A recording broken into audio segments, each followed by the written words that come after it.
এখন সংসদ থেকে ওয়াক আউট করছি। ওয়াক আউটের কোন মানে আছে কিনা এটা জানার জন্য। সমস্ত পক্ষে তারা অংশগ্রহণ করার জন্য ধন্যবাদ। আশা করি মাগরিবের নামাজের পরে আবার অংশগ্রহণ করবে। মাননীয় সদস্যবৃন্দ, আমরা কিন্তু যাচ্ছেন না, আপনারা আসছেন। দুঃখজনক হলেও সত্য,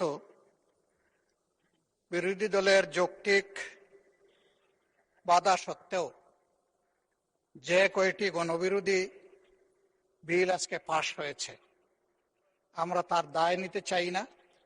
এই জন্য আমরা এখন সংসদ থেকে ওয়াক আউট করছি।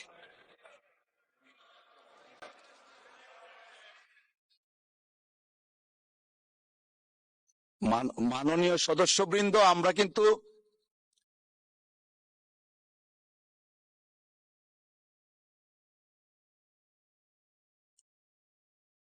যাচ্ছেন না, আপনারা আসছেন।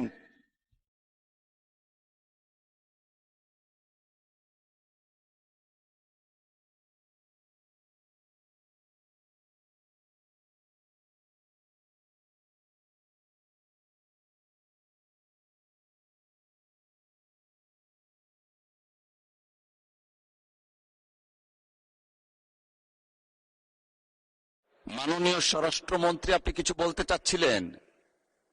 আচ্ছা, একটু মাইকটা দেয়া যাবে দয়া করে? ওনারা অনেকেই আছেন, কিন্তু এখন আপনি চাইলে বলতে পারেন। আমি ধন্যবাদ জানানোর জন্য উঠছি। আইন প্রণয়ন প্রক্রিয়ার first reading, second reading, third reading সব রিডিং এ ওনারা সহায়তা করেছেন। কেউ কেউ হাত তুলে সমর্থন দিয়েছে। সমস্ত প্রক্রিয়ায় অংশগ্রহণের পরে ওয়াক আউটের কোন মানে আছে কিনা এটা জানার জন্য। সমস্ত পক্ষে তারা অংশগ্রহণ করার জন্য ধন্যবাদ। আশা করি মাগরিবের নামাজের পরে আবার অংশগ্রহণ করবে।